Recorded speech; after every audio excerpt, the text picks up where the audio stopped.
How's it going, everyone? Before here, welcome to Heliopolis Radio. Today, we're fortunate to be joined by Dylan Evans. He's the founder of Simple Salt. It's a cyber solutions security company. I believe he can correct me if I'm wrong on that.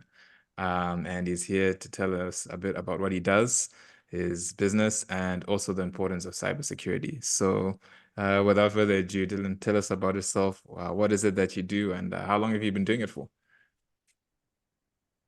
I've been doing security for almost 15 years. And about 10 years ago, I was having a beer with a friend, also in the industry, and we were complaining that security makes no sense to people outside the industry. And it really doesn't help, especially businesses that are not Fortune 500s or public companies. If you have like 3 million to spend, 10 million to spend, they'll like companies will line up. But mostly you get snake oil if you have like $100 to spend or even 5,000. And so he challenged me like, well, how about you change that problem? Uh, and I joned on it for, I don't know, 10 years. Um, and then I started doing something about it, and here we are. And so I guess the important question to ask, as you mentioned, people outside with small businesses that are outside Fortune 500, cybersecurity financially is the least of their concerns, I would say, even though it's very important. So I actually have to ask you, so why is cybersecurity important, and what are some of the worst scenarios that you have witnessed in terms Mhm, of not mhm. paying attention to cybersecurity? I think, I mean, I got a crazy answer for you. I don't think it is important. It's important in the sense that it is one thing that's gonna potentially make you lose a lot.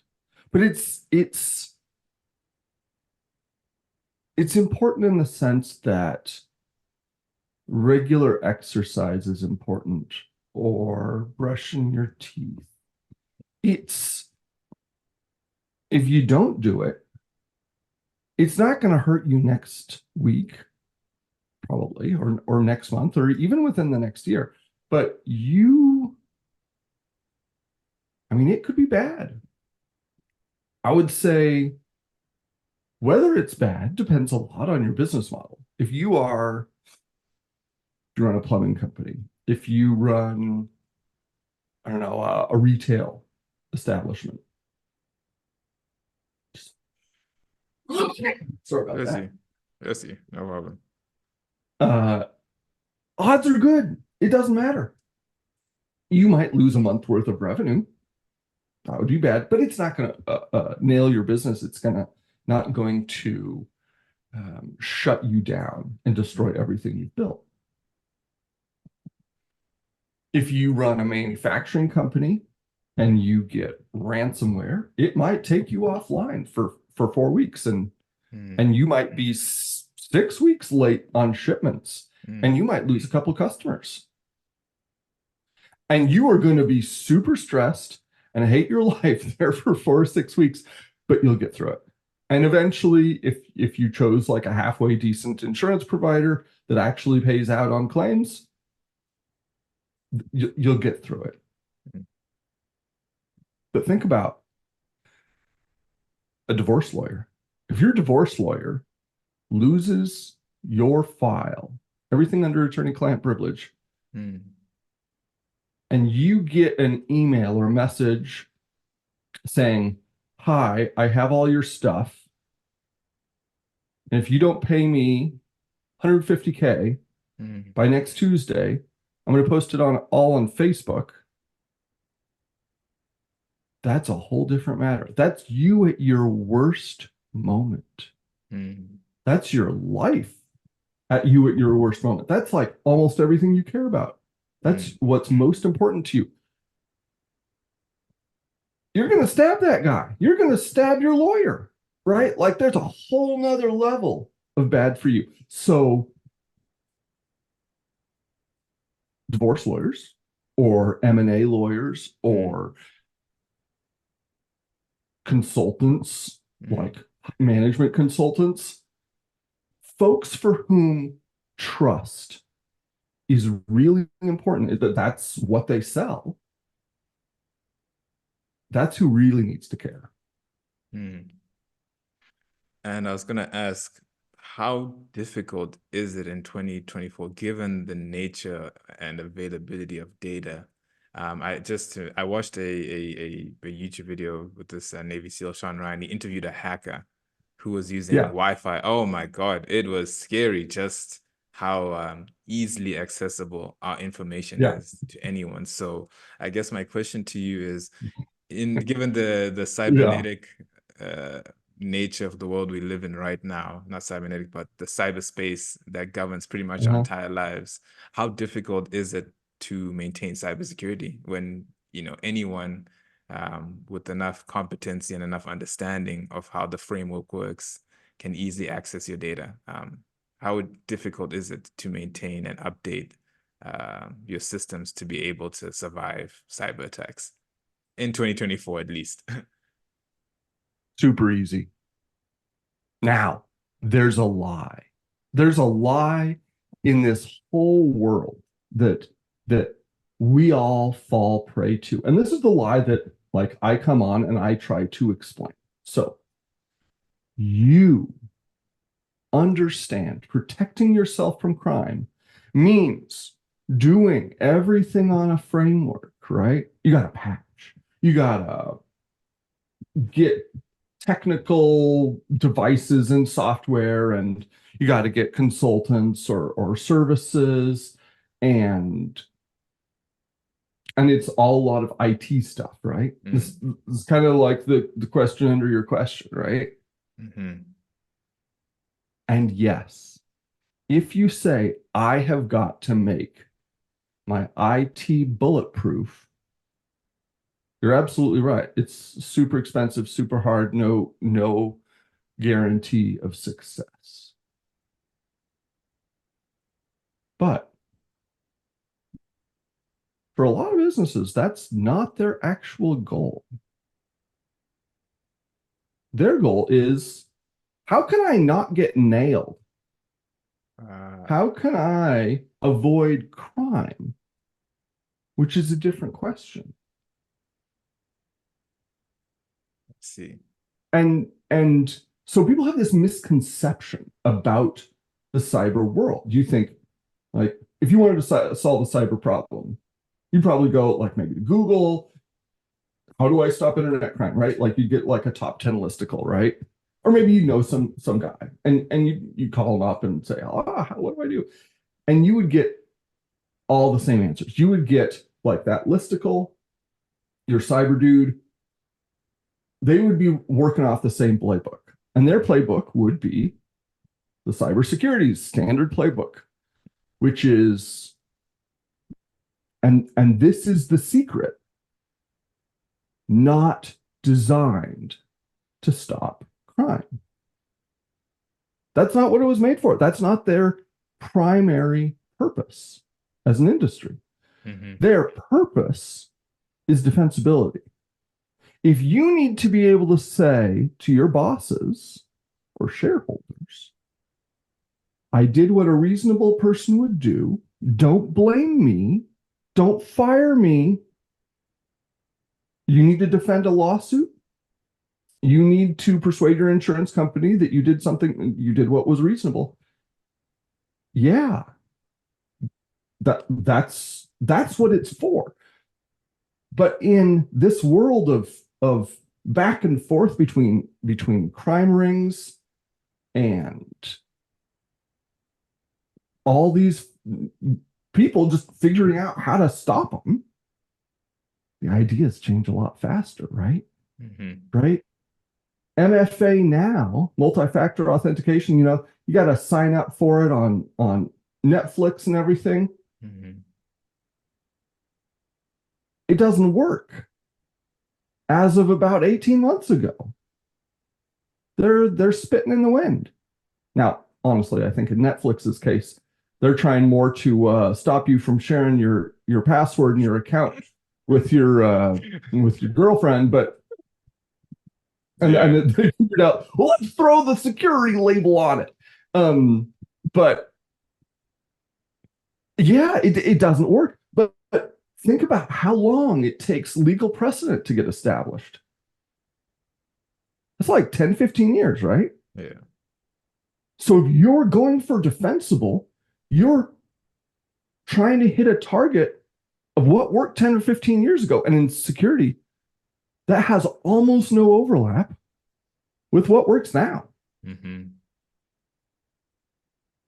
So if you want to be, and of the two of what works now and what is defensible, defensible is way more expensive. Mm-hmm. It takes a lot longer. It's harder to get right. And so in terms of defensible, could you just provide an example of defensible cybersecurity network that actually works, that isn't necessarily outdated? Um, Not necessarily works, but has I don't know, I want to word it right, but I guess the highest degree of prevention, even though it's non-preventative at the end of the day, as you mentioned. Mm-hmm. A lot of like the most mature businesses Mm. think of these as different goals with different strategies and different departments. You got the defensibility department Mm-hmm. and you got the crime preventing department. Mm-hmm. And honestly, crime preventing is usually not a department because the most effective techniques are just changes to the way your business does practical, risky process like activities. Like, how do you pay invoices? Mm. How do you send invoices? How do you exchange scary information with the partners that you work with? Mm-hmm. And what could go wrong? Like anyone could think through this. And so the companies that are mature about it that do, I mean, it doesn't take a lot of effort. You usually get like finance departments kind of leading the charge on that, Mm-hmm. but they usually don't get a lot of help from the cyber teams. And there's kind of an overlap of misconception from the cyber world of like, you got to worry about Russian hackers with balaclavas and like they're typing matrix stuff into laptops. No, man. It's a call center in Bulgaria that's going to nail you.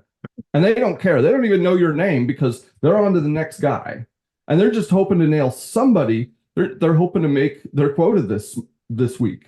Mm. They got a pipeline, they got suppliers of stolen credentials. They Sheesh. got downstream suppliers of folks that can siphon the money out. It's a whole It's a whole supply chain. network. It's a whole network. It's an industry like any other. It's like making Coke, right? It's a business. And we get a lot of misperception Mm. from the media, like the video you watched. This is a great example, right? This kind of, whoa, did you know what was possible? Yeah, but like, is it worth a crime ring's time and money to send someone who can break open Wi-Fi's? Like, what are they going to do with that? Are they Mm. actually going to steal something from you? Mm. It takes a couple more steps. They're interested in the fastest path to their buck. Mm. No, they're not. They're going to send you an email saying, like, dude, you owe us money from the IRS. We accept iTunes gift cards. That's how it usually goes. Yeah, no, I hear you on that one, and I guess that would lead me to asking about Simple Salt. Obviously, for those that don't know, Mhm. what is Simple Salt? When did you start it? And I guess in context to what we've been talking about, what type of services do you provide people with? Sure. Um, Probably almost none of your viewership are gonna buy from us. So I started this thing almost 6 years ago, and Uh, it took me 4 years to do the market research to figure out like who wants to hear the truth of this isn't working, guys. mm, Because you know what? Most businesses are fine with defensibility. They're fine with keeping their jobs because their risk is low enough that they don't have to think too hard. And usually they need defensibility anyway, because like they got an insurance policy. That's kind of they're going to buy the insurance policy and they're going to be fine. mm.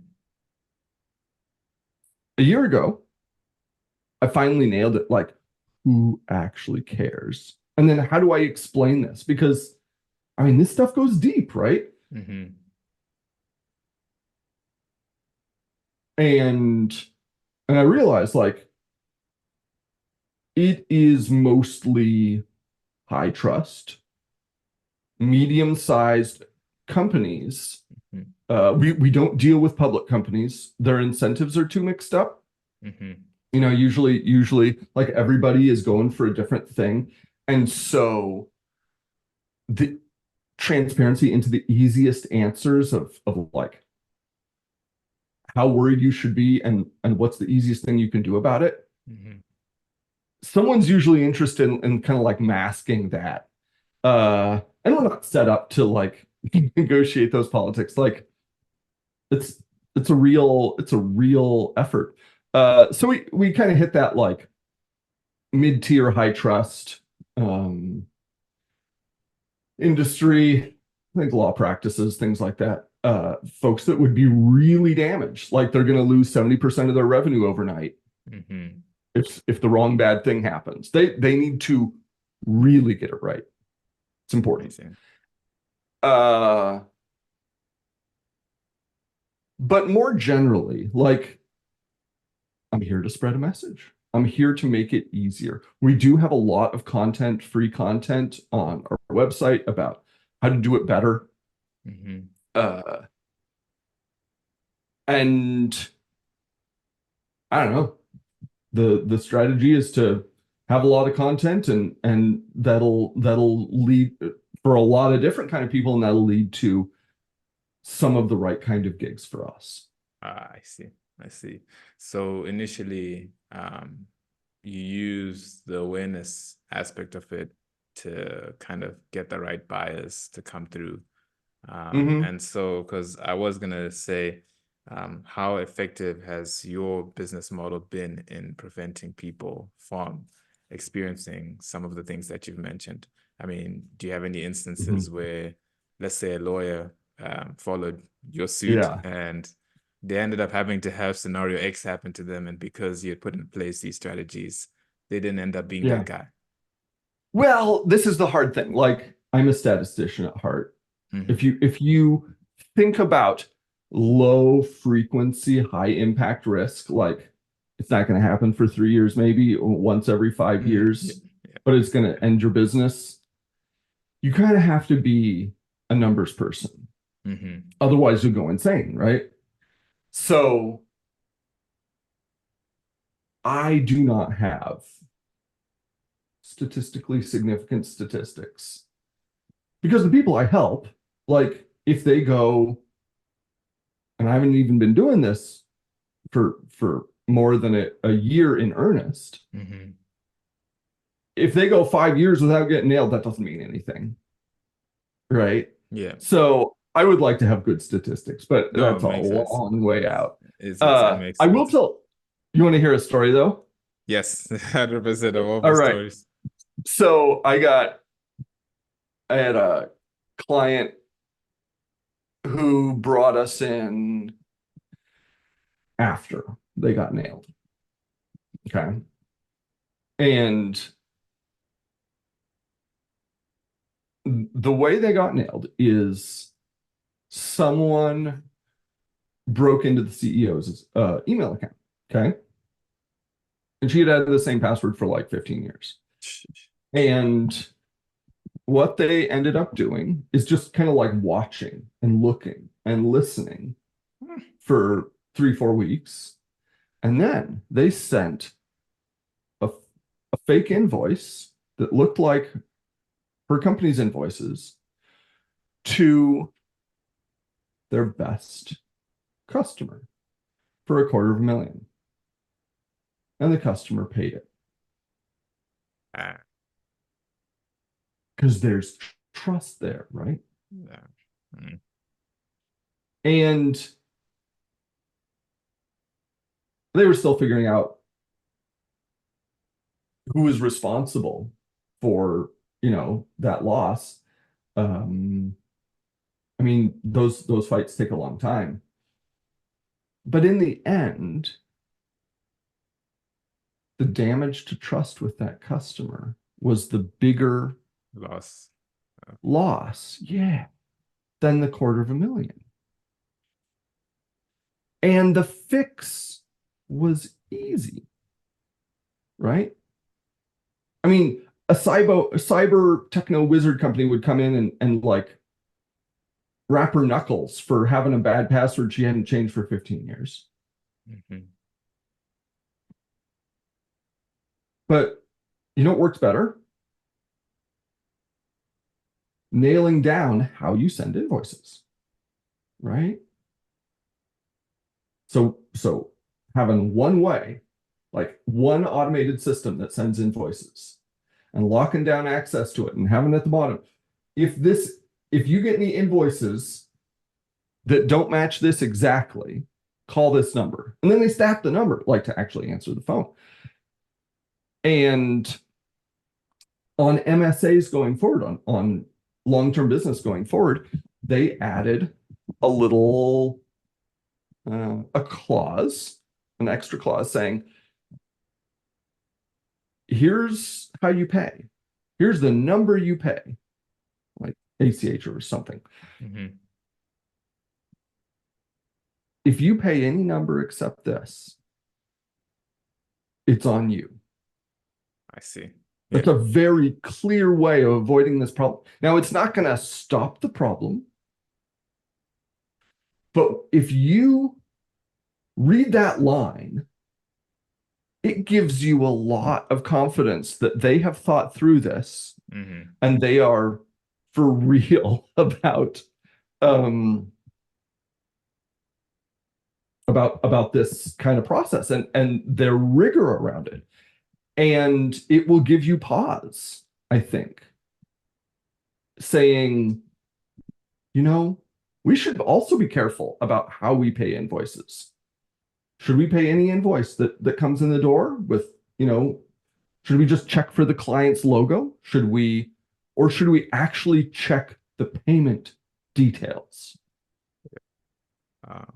No, and thank you for bringing that up because even in the business where I work in, we work in digital marketing, or I work in digital marketing, Mm-hmm. we get invoices all the time. And for the first time, unfortunately, and it's terrible saying this is the first time I've taken anything that you said into consideration. You never really think it through. And just how detrimental it can be in terms of your financial losses Mm-hmm. is quite it's quite incredible. So thank you Mm-hmm. for sharing that. That was really important and very useful actually. So for those of you that do Mm-hmm. tune in, that's a really important one, guys. Mm-hmm. Really, really Yeah. important.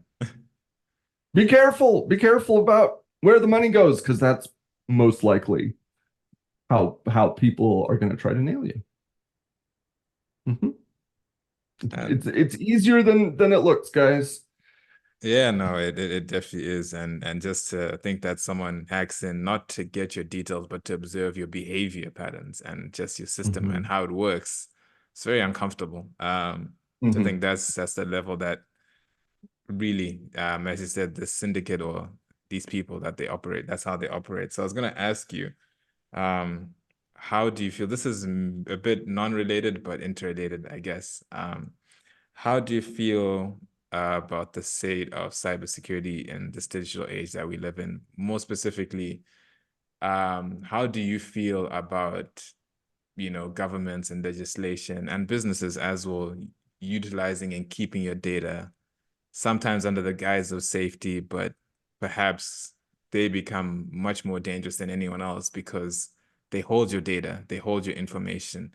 They Mhm. have the ability to dispose and disregard it in however they see fit.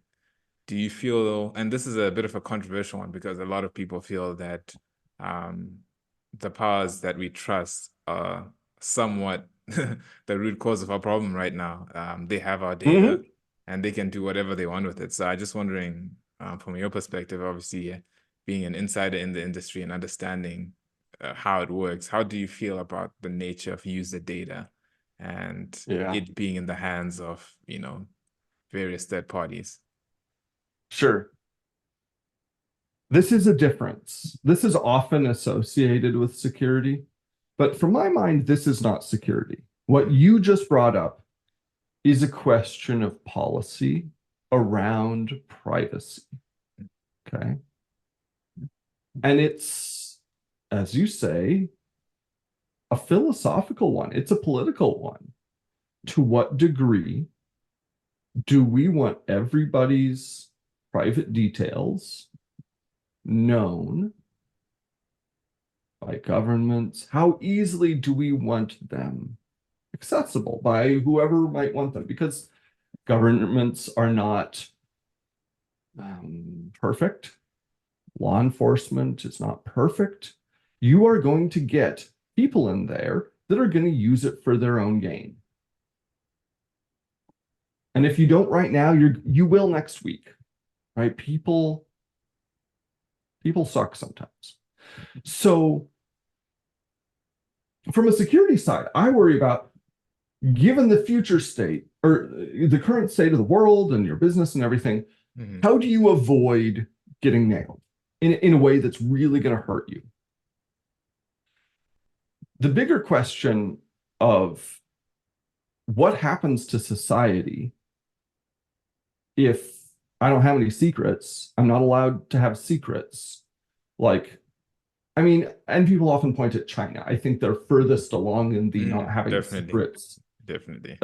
experiment. But you definitely have those elements in the US as well. Like people say, well, if anybody bad is out there, we need to make sure they don't have secrets so we can stop their badness. Um, People who believe in safety over freedom. And it is a dichotomy. Hmm. And and I'm not going to have opinions on that. I do, but Hmm. this is a broader question. This is Yeah. not a security question. This is not something we're going to solve with blockchains or any sort of tech. Hmm. This is a people problem. Wow. Sorry. No, no, no. Thank you. Thank you for actually answering that. And I guess in terms of how your company operates with the clients that you have, is there a way for you to safely handle the information that they provide you? Obviously, because they have to share their Yeah. framework with you. And Yeah. so do you have, number one question is, will these guys be able to safely dispose of if we sever or part ways, in terms of business Hmm. or whatever that Hmm. means, is there a guarantee that the data that we've shared is safely disregarded and it's all said and done? I was just maybe wondering from a practice standpoint. I don't know the nitty-gritty of it. I hope I worded the question Yeah. right. But I don't know in terms of how you handle and work with your clients. Is there that guarantee, as you mentioned, of trust uh, Right. in the exchange of information? Yeah. Oh man, this is a fun one. Uh, there are no easy answers to that question because there are a million different scenarios. And there are six ideas that could be done in 500 ways. And each of those 500 ways, only maybe four of them are going to work out brilliantly for any of those million scenarios. So, long way to say it depends. I sound like a lawyer. They always say it depends. And, but I will tell you one thing. there has been, in the last 10 years, a kind of a fad of data. Like the Mm-hmm. more data we collect, the more awesome we will be. Because people looked at Amazon and folks like that, and who had these excellent results because of data. But a lot of people, when they tried to replicate those results, have failed. Mm-hmm. And some people are still after it. I got my own theories about why they failed, but there's usually an assumption in data that it only has an upside. If you have the data, you can like there's potential value in it that you can mine, and uh, but people don't think of the cost of holding data. Mm-hmm. Data has cost to hold. There's a cost of inventory. And so that idea is starting to become more well understood. And some geographies are applying laws. Think Europe, California, Virginia, Colorado, Canada. And it's growing, that increase the cost of holding data that is damaging to people you don't care about, like customers. I mean, you kind of care about your customer, but only to the point where they keep buying. If they get credit card fraud, like, kind of not your problem, Mm-hmm. right? Or like the customer of your customer, you really don't care. Mm-hmm.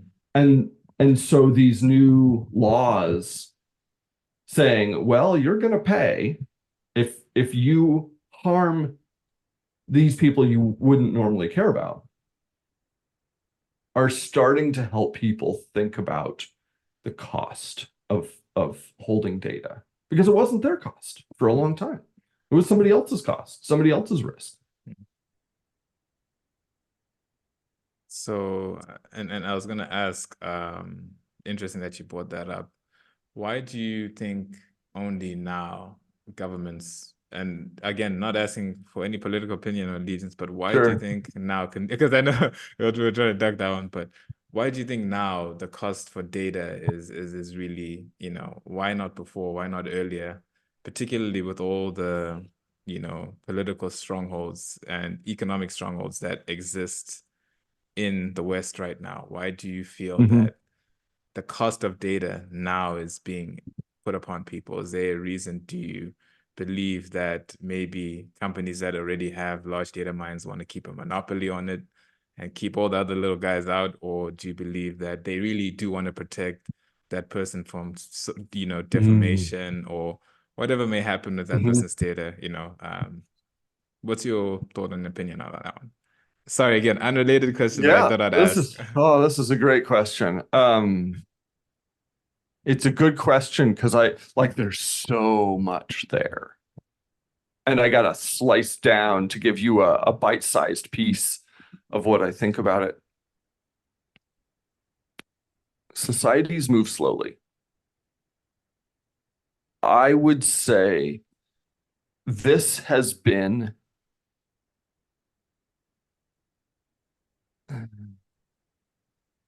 this is not the point at which something meaningful is happening. Is there's no special uh, uh background context from this moment in history, like Mhm. 2024. This has been building for 20 years. It is now that that building is starting to become noticeable. Mhm. Um, if like if I if I was a less ethical person and they sold these things, I would definitely buy a mutual fund of like Eastern European crime rings, right? An Mm, index fund, because they have been making bank for the last 10 years and they will probably continue, like really good margins. They mm, have been doing awesome. That is partially what's driving this. And the law moves slowly, policy moves slowly, people find out about it slowly. mm, The most brilliant ideas, even if some guy in a basement has figured out that there is a magic bullet to all this, it's not going to hit the world for another decade, mm. right? Because you got to convince people that it works. Otherwise, you just sound like one other snake oil person selling antivirus or like blinky light boxes that magically protect your house from cyber juju waves or something. You know, like it's going to take a while. Yeah.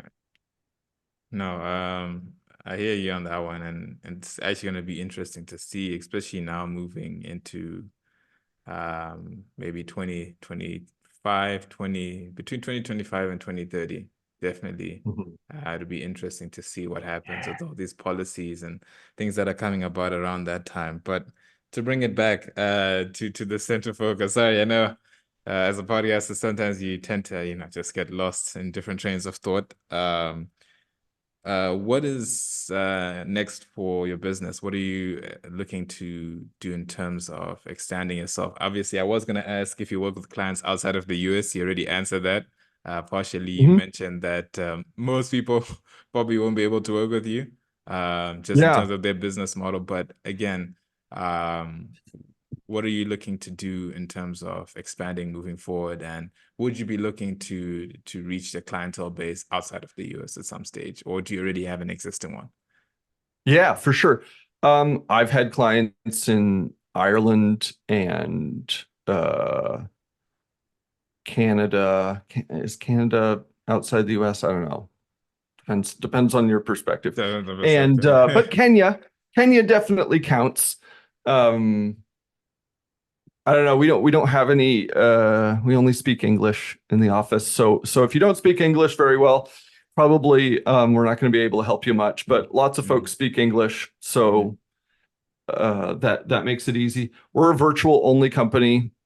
Uh, uh, not gonna spend your money flying out suited consultants to listen carefully and giving you 30 slide presentations for your whole board. Um, we like dashboards better. We make a dashboard that any of your C-suite can go look up at 3 in the morning when they can't sleep. That's how we roll things. And then there's a little like button you can click like help. I need help. And then one of our staff will like, okay, here's what it means. This is why it's relevant to you. In case they forgot from like, I don't know, a month ago, because they've been doing all sorts of stuff since. And my biggest goal right now, this is a missional business. I mean, there's easier ways to make money than solving crime for a very small segment of folks and mhm, creating a whole bunch of free content. mm. No, and I admire and respect you for that, especially 4 years of market research. Really, yeah, Yeah. that's Man, a those sucked. Like there's nothing worse than week after week talking to new people and just getting blank stares. Like they've never even thought about the problem that you would like to solve. Super demoralizing. Anyway, I am glad to be here now. So I am here. My top goal is to spread this word that it's easier than you think. If you want to actually avoid crime, don't look to the security industry, don't look to the audit industry, don't look to defensibility. If you think that checking off boxes from a a list made 15 years ago is going to make you safe? That's the fundamental assumption in the industry. That's the founding plank.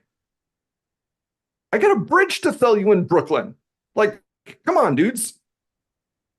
That's never worked.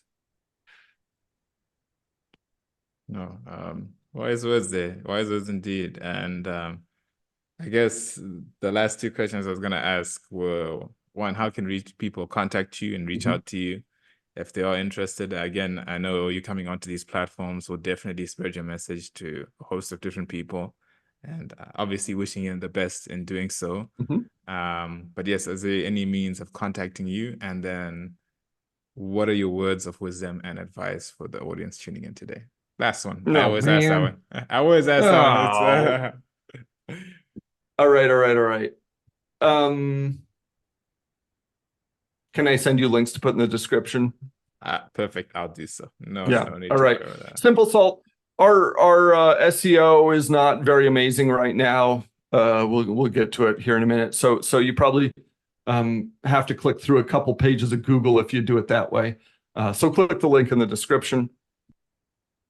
I would say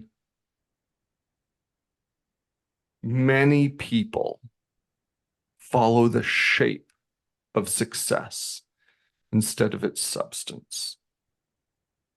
And this is true everywhere. When you don't know what you're doing, this is what you do.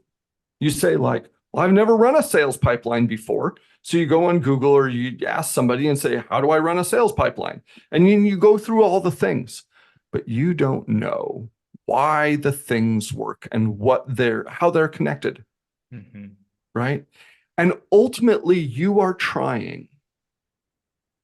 Your attempt is to get success by blindly following someone else's plan. You're hoping it works for you. And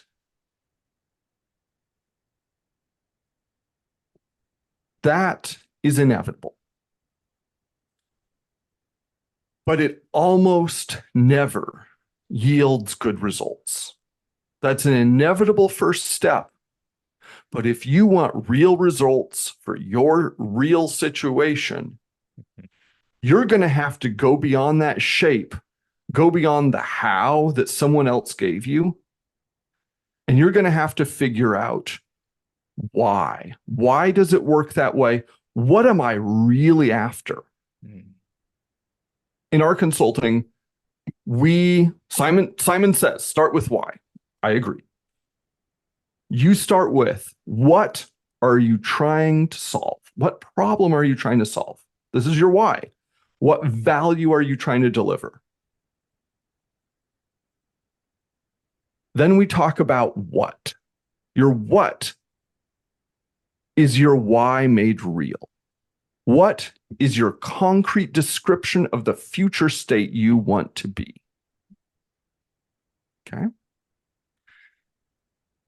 Your how is the specific steps you're going to use to get to your what. It's not going to be what you need. No, you need steps that you can do. And then finally, whether it worked. Is once you do all this stuff, you get your how done, you get your steps done. Whoops, where are my fingers? Was my why correct? Is that what I really wanted? Now that I've done a cycle? What about my what? Is that really where I wanted to be? What about your how? Did that get me to my what? A lot of people, when they think about continuous improvement, they focus on the how, and the what and the why stay static, right? They never think about their failure or their inadequacy in judgment of their wisdom, right? So doing this cycle, thinking about why, what, how, whether, and then like running this thing a couple times, that's how you get success. That's how where you get to where you actually want to be, not where you first thought you wanted to be when you started this journey. We use this with clients all the time. I use this with my staff. I find I irreverently call it the some of you have probably heard of the PDCA cycle from Deming, and I don't know, I keep renaming the last two letters. This one's the WAWA cycle of continuous improvement. Wow. Dylan, thank you so much for coming on. It was really, really an insightful conversation. To be honest, I did not want to. The cybersecurity conversation I had in my mind was completely different from what you shared. Right. But what you shared was much, much more impactful in terms of the Thank you. cybersecurity stuff that I've come into to contact with. And your words of wisdom at the end were very powerful too. And I definitely think those that do tune in, there's a lot there. There's a lot there to take. So it's been an absolute pleasure to have you on the show, Dylan. Wishing you all the best with your business moving forward. And I will no doubt the more exposure you get, I'm sure people will really come to appreciate your product offering and more importantly, your message and your mission and your goal. So thank you. It's been an I'm absolute honor. excited. Yeah, no, Thank you. if you weren't, I'll be concerned. I'll be Fair concerned. enough. I'll Fair be enough. concerned. No, it's been good. It's been good. Thanks so much, Dylan. Thank you.